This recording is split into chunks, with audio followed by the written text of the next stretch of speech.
Good morning everyone.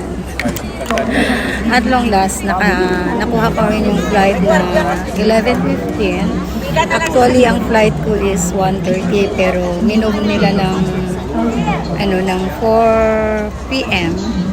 Kagabi lang sila nag-inform ng TAL. In-inform ako kagabi na nag-change ang flight ko ng 4 p.m.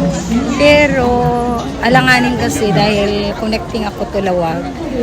Bali isang oras lang yung pagitan nung arrive ako sa Manila and then connecting 1 hour, connecting to Lawag, 1 hour lang yung gap.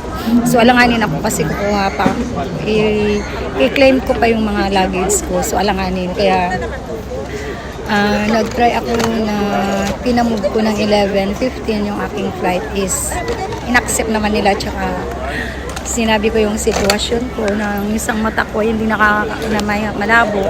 So meron akong assistance dito sa Hong Kong na magdadala sa immigration, and then pagdating sa Manila meron din akong assistance na mag-i-transfer sa connecting. So, I'm so happy. Tsaka meron pa akong kasama dito.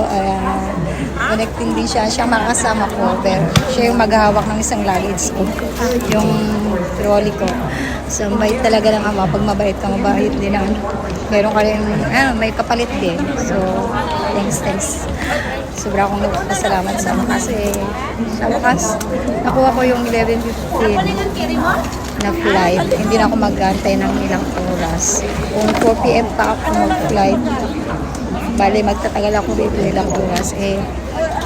Nag-arrive kami dito ng bumiyahe kami ng 6 o'clock. So mga 6 something, almost 7, nandito na kami sa airport. So, ayun. Saya ko kasi nakuha ko yung 11:15 flight. See you in Lawag.